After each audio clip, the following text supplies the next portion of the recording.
ජනාධිපතිවරයාගේ දුර කාලය අවුරුදු 5ක් වළංගුයි. දැන්ට ගත වෙලා තියෙන්නේ 2යි. නේද?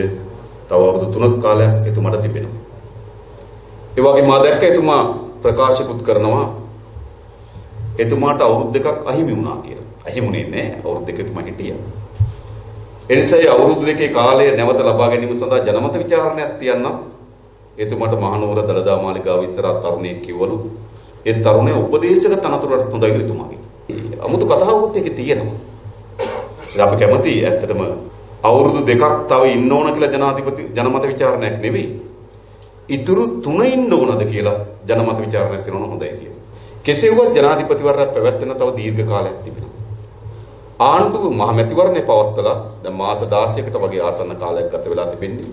ඒතර පාර්ලිමේන්තු මැතිවරණය සඳහා දීර්ඝ කාලයක් තිබෙනවා. ඒ කියන්නේ ජාතික මැතිවරණය.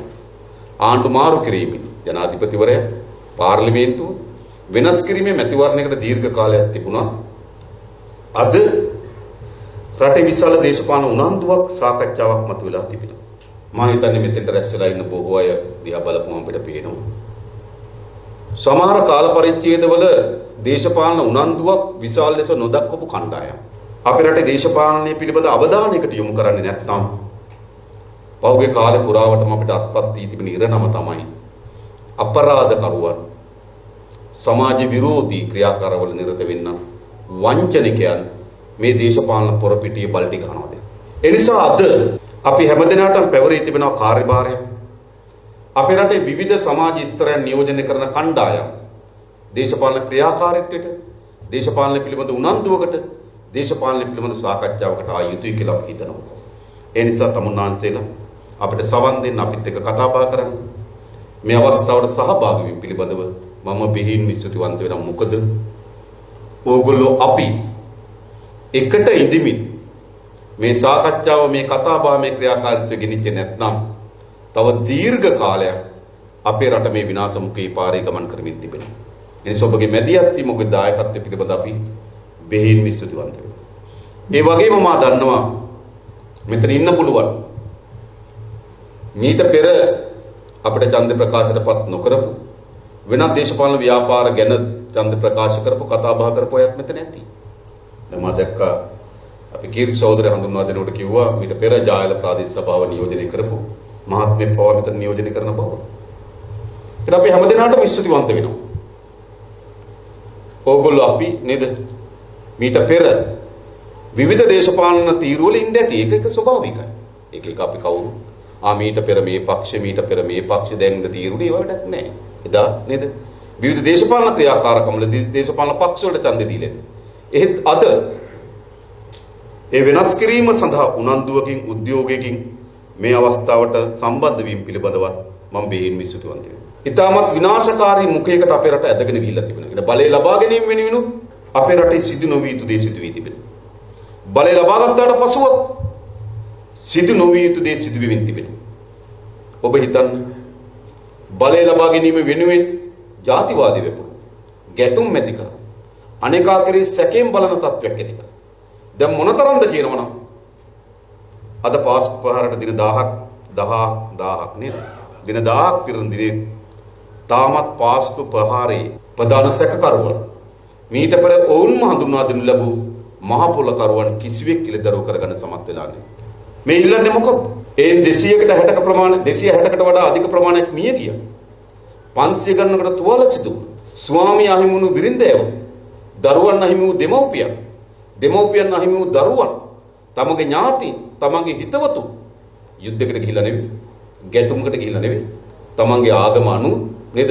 ඒ ආගම ඇදහිීම සඳහා සුද්ධ වූ දිනයක පල්ලියට නේද සහභාගී වීමේ වැරද්ද. දෙවියන් වහන්සේ ඉදිරියේ යාඥා කිරීමට මැදිහත් වීමේ වැරද්ද නේද? ඒ යොමු එදා කරලා තිබෙන වැරද්ද. හැබැයි තාමත් උන්ට යුක්තිය ඉටු වෙලා නැහැ. මා හිතනවා මේ ආණ්ඩුව මාරු කිරීමේදී අපේ රටේ කතෝලික ප්‍රජාව පමණක් නොවේ සෑම පුරවැසියෙකුම අපේක්ෂා කරා එම ජීවිතවලට සාධාරණත්වය, එම පහාරේ වැරදි කරුවන්ට දඬුවම සහ ඔවුන් නිරදරව කිරීම මොන දේශපාලන උපායක්ද තිබුණේ. නමුත් අද විශාල සැකයක් සමාජය නිර්මාණය වී තිබෙනවා. මේ බලය ලබා ගැනීම සඳහා කරන ලද කුමන්ත්‍රණයක්ද කියන තරමට මේ සැකේ වර්ධනය වෙලා තිබෙනවා. අපටත් ඒ සැකේ තිබෙනවා. මා පාර්ලිමේන්තුවේදී මේ පාස්කු ප්‍රහාරය පිළිබඳව විවාදයේදී මා පාර්ලිමේන්තුවේදී පෙන්වා දෙන්න ලබන ප්‍රධාන කරුණු 5. මෙන්න මේ ප්‍රධාන කරුණු 5ට පිළිතුරු සොයාගත්තොත් සැබෑ වග උත්තරකරුවන් හොයාගන්න හම්බ වෙවි කියලා. පළවෙනි එක තමයි 2018 නොවැම්බර් මාසේ 28 වෙනිදා. ඒ කියන්නේ අර දින 52 ආණ්ඩුව තියෙන වෙලාවේ අපි කාලයක් මතක තබා ගන්න. මෛත්‍රීපාල සිරිසේන මහත්මයා රහසේ මහින්ද රාජපක්ෂ මහත්මයා අග්‍රාමාත්‍යවරයා සහ කැබිනට් මණ්ඩලය පත් කරපු දින වකවානු දින 52. ඒ 52 කාල පරිච්ඡේදය තමයි නොවැම්බර් මාසේ 28 තියෙන්නේ. ඒ නොවැම්බර් මාසේ 28 වෙනිදා වවුනි තිව්වලදී පොලිස් නිලධාරීන් දෙදෙනෙක් ඝාතනය කරලා ඔවුන් සතුව තිබෙන අවි පැහැරගෙන යනවා. ඒක තමයි සහරල්ලා විසින් ඇති කරලද පළමු ප්‍රහාරයේ පළමු ඝාතනය. හැබැයි එහි පරීක්ෂණ සහරල්ලා දිසාවට යොමු වෙනවා වෙනුවට හිටපු LTT ක්‍රියාකාරකින් දෙසට පැතවීම සඳහා කවර හෝ කෙනෙක් ප්‍රයත්නයක් දරලා තිබෙනවා. ඒ ප්‍රයත්න දරුවේ කවුද? මොකද වවුනිතිව ප්‍රහාරයේ සහරල්ලාගේ පළමු පොලිස් නිලධාරීන් වෙත එල්ල කරලාද ප්‍රහාරය. ඒ පිටිපස හරීම පරීක්ෂණ ගියා නම් අප්‍රේල් මාසයේ 21 වෙනිදා මේ ප්‍රහාරය සිදුවන්නේ නේ. එහෙනම් ඒ හිටපු LTT ක්‍රියාකාරීන් වෙත පැවරීම සඳහා හිතාමතා කවුරු හරි මේ පරීක්ෂණ විනාශකට යොමු කරාද? ඒක පිළිබඳව පිළිතුරක් ලබා දිය යුතුයි. මේ ප්‍රහාරය සිදුවීම පිළිබඳව ජාත්‍යන්තර විවිධ ඔත්තු සංවිධාන විසින් තොරතුරු ලබා දෙනු ලැබුවා. හැබැයි ජාත්‍යන්තර ඔත්තු සංවිධාන විසින් තොරතුරු දුන්නේ ඉන්දියාව විසින් තොරතුරු ලබා දෙනු ලැබුවේ ඉන්දියාවේ සිදුවීමක් පිළිබඳ නෙවෙයි. ඉන්දියාව විසින් තොරතුරු ලබා දෙනු ලැබුවේ ලංකාවේ ක්‍රියාවලියක් පිළිබඳව.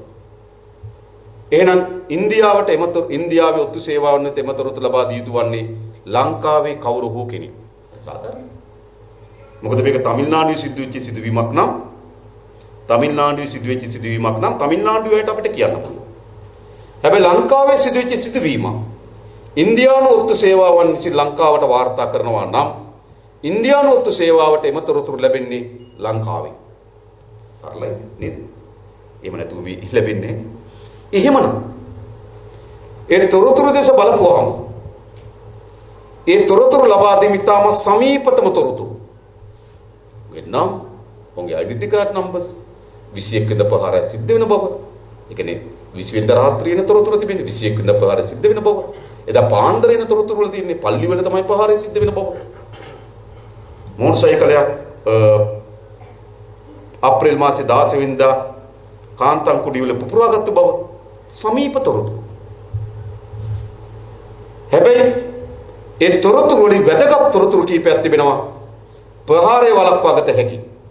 මෙවැනි සමීපත තොරතුරු ලැබුණා නම් ප්‍රහාරය වළක්වා ගැනීමට සරිල ඉතාම සමීප තොරතුරු තිබුණා. ඔවුන් බත්තරමුල්ල ප්‍රදේශයෙන් සපත්තු බෑග් ආදී ප්‍රහාරයට අවශ්‍ය උපකරණ මිලදී ගන්නවා. ඇයි ඒ තොරතුරු එන්නේ නැත්තේ? ඔවුන් පානදුර ප්‍රදේශයේ ගිහිල්ලා නිවාසයක් ගන්නවා. ඇයි ඒ තොරතුරු එන්නේ නැත්තේ?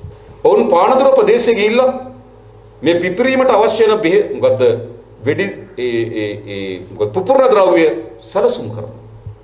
ඇයි ඒ තොරතුරු එන්නේ? ඒක පරීක්ෂණය හරහා පිළිදරව් වෙන්නේ. මෙවැනි සමීපතම තොරතුරු ලැබුණා නම් ඇයි මෙවැනි තොරතුරු ගලාගෙන ආවේ නැත්තේ?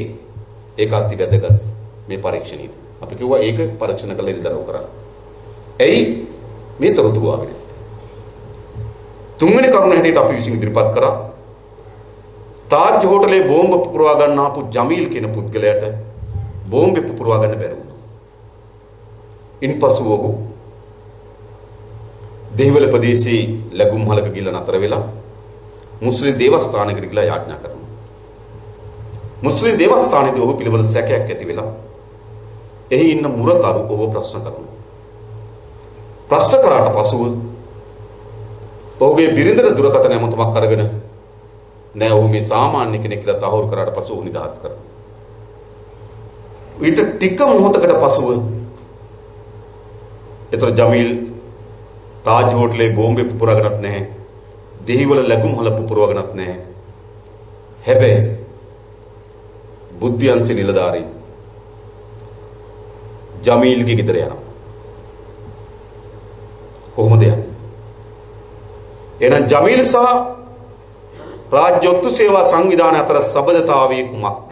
ඒක අපි දැනගන්න. හතරවෙනි කරුණ මෙම ප්‍රහාරය IS සංවිධානයට බාර ගන්න කියලා මේ හිඳන් කතා කරපු කෙනාට දුරකථන ඇමතුමක් දීලා ඒක බාර ගන්න කියලා කිව්වේ කවුද? මේ කරුණ කියන්න. මේ කරුණ ටික හොයාගත්තාම අපි හිතනවා මෙහි අගමුල ලියා ගන්න පුළුවන් වේවි කියලා. මම මේ කියන්න හදන්නේ මොකද්ද? අපේ රටේ බලහුවමාරුන් වෙනුවෙන් එවැනි දේ සිදු වෙනවා නම් අපි කවර රටකද ජීවත් වෙන්නේ කියලා අපි කල්පනා කරන්න. ඔබ දකින්නේ නැති මේ ඊයේ පෙරේදා බොරැල්ලේ අත්බෝම්බය තිබීම පිළිබඳ සිදුවීම. පොලිසිය විසින් අත්අඩංගුවට ගනු ලබන්නේ දීර්ඝ කාලයක් තිබ දේවස්ථානයේ නේද පිරිසිදු කරන්න මෙදියත් වෙච්ච කෙනා. හැබැයි ਉਹ බෝම්බේ දකින්නද කෙනා. මාදක කාදිරුන් වහන්සේ ඒ තිබෙන CCTV දර්ශන පෙන්නලා කිව්වා නෑ බෝම්බ ගෙනාපු කෙනා උදේ ඇවිල්ලා තිනවා. ගෙනාපු කෙනාමගේ සමීප රූපරාම පවා පෙන්නනවා. ඒතර පොලිසිය ඒ තරම් බොළඳද ඕගොල්ලෝ හිතන්නේ? මේ හවස්වරුවේ විතරක් අපේ මාක්පනත් මහත්මයා ඉන්නේ. පොලිසිය ඒ තරම් බොළඳද එහෙම නෑ. හරි සාමාන්‍ය අපි දන්නවා අපේ රටේ පොලිසියට හොඳ ඉවක් තියෙනවා. හොඳ ඉවක් තියෙනවා. අපේ රටේ ඕනෑම නමගේ අපරාධයක් සිදුවීම ආందోලනයට තුඩු දීලා විශාල ප්‍රවෘත්ති නිර්මාණය වෙනවා. දවසක් දෙකක් කරනකොට ඒ සියල්ල එල්දරව් කරනවා. මට හිතන්න. මේ රටේ සිදුවෙච්ච බොහෝ ඝාතනයන් තිබෙනවා. බොහෝ අපරාධ තිබෙනවා. පොලිස් දෙපාර්තමේන්තු නිලධාරීන් පැය 24ක් යන මත්තෙන් අගමුල හොයාගන්න. අඟලුවා වල සිදු ඝාතනෙ. එහෙම නැත්නම් අපි දැක්කා අර බෑග් එකක තරුණයක් කපා කොටගෙන දාපු එක. මේ ඔක්කොම ආందోලනයට තුරු දෙන හැම අපරාධයක්ම ඉතා කෙටි කාලයක් හොයාගන්න පුළුවන් සමත් වෙන පොලිස් දෙපාර්තමේන්තුවක් අපිට තිබෙනවා. එහෙත් අපේ රටේ වැළලුණු අපරාධ තිබෙනවා, එළිදරව් නොවුණු අපරාධ තිබෙනවා. මේ වැළලුණු සහ එළිදරව් නොවුණු සියලු අපරාධ දේශපාලන රැකවරණය. ඒක සත්‍යයි. ලසන්තගේ ඝාතනය හොයාගන්න බැරුව. පොත්වල ජයන්තර පහර දීම හොයාගන්න බැරුව. කිට්නාට පහර දීම හොයාගන්න බැරුව. එක්ටෙලිගොඩ පැහැරගෙන යාම හොයාගන්න බැරුව. අපි හිතනද පොලිස් දෙපාර්තමේන්තුව දක්ෂයි කියලා? නෑ සියල්ල දේශපාලන රැකවරණ සහිත අපරාධ. එහෙනම් අපිට ඒ නියමනය අනුව මේ දේවස්ථානයේ සිදුවෙච්ච සිදුවීම පොලිස් දෙපාර්තමේන්තුවේ ඒ තරම් ලඳ බොලද නැහැ. ඔවුන් ඒ පරීක්ෂා කරන්නේ හවස්වරුවේ CCTV දර්ශන නෙවෙයි හරිනම් සතියකට එහා පැත්තේ නම් පරීක්ෂා කරනවා. හැබැයි උදේ බලන්නේ නැහැ. සැකයක් නැද්ද මේ සියල්ල? ඒ නිසා මම ඔබට පෙන්වන්න හදන එක සිදුවීම අපේ රටේ දේශපාලනේ මොන තරම් විනාශකාරීද අපරාධකාරීද?